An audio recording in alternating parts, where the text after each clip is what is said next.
Hello, beautiful friends. Welcome to our Free Tip Tuesday. I've got a funky angle with you guys today because I just want to make sure you can see. We are going to do one of my all-time favorite exercises. It's very, you know me, these are pretty simple.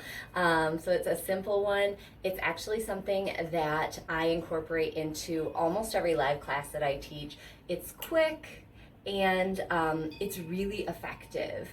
So when you have creaking, cracking joints, shoulders, hips, any of that, that can often be due to calcification and inflammation buildup and not enough synovial fluid, that special fluid that's meant for our joints, isn't necessarily getting in there the way it needs to. So we can feel stiff and sore and tense and tired and in pain. And the joints really need this synovial fluid. And one of the main ways to get that is movement, but sometimes we need specific movements to get the synovial fluid in the joints, really getting lubricated in those areas to keep everything fluid and moving with ease.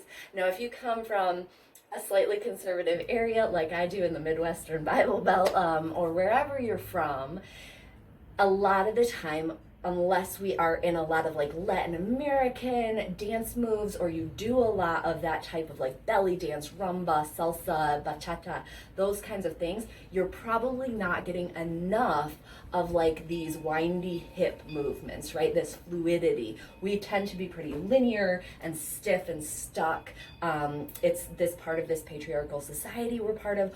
All good, but we want to add in more of this fluidity because it helps for our brain and it helps those synovial fluids move around the joints like we need them to.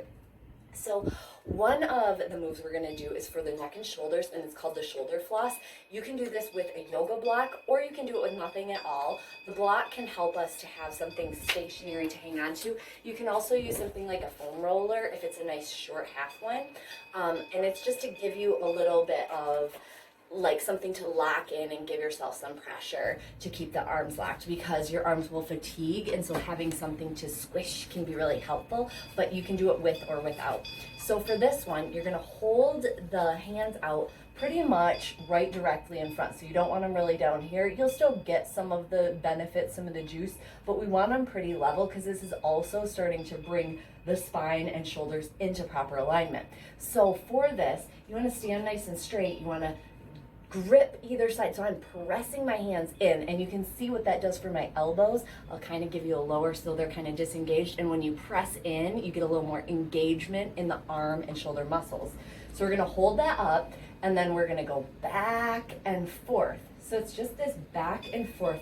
My arms are straight, my hands are locked into this prop, and I'm just getting the shoulder, so that head of the humerus is moving all around this beautiful ball and socket joint of the shoulder girdle. So we're getting the synovial fluid. Keep breathing as you do this. Nice deep breaths in and out through the nose. Good.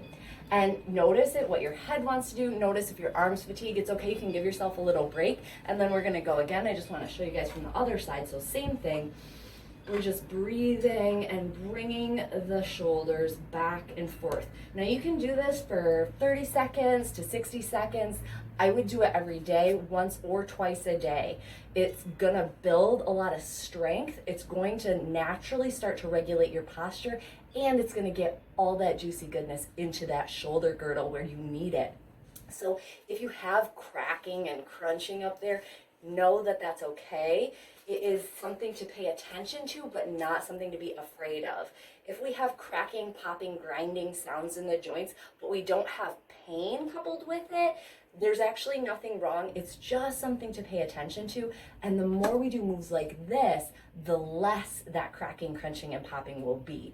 We do have to be consistent with these types of exercises to see a big change. If you do this once, if you do it twice, you won't get a big juice from it.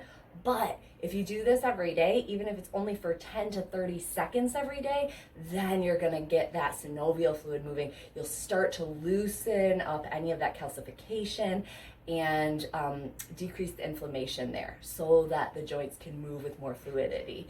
And if there's pain, don't do it, but you can kind of go gently and work your own edge there, okay? So that's the shoulder floss, great for neck and shoulder joint movement, getting that synovial fluid. Now this is the one that I do in like most of my classes. So this is called the paintbrush exercise. I learned it from the marvelous Peggy Lamb, who is also a body worker. And so it's a little goofy. You might feel kind of funny doing it. You can even close your eyes if you do feel too funny, but don't worry about it. You're obviously at home somewhere safe. So it's going to take some imagination, but this is going to be excellent for those hips, low back, legs, actually all of your joints from like your middle of your spine down. It's really, really wonderful for getting that synovial fluid and compressing and decompressing the joints really gently and consciously.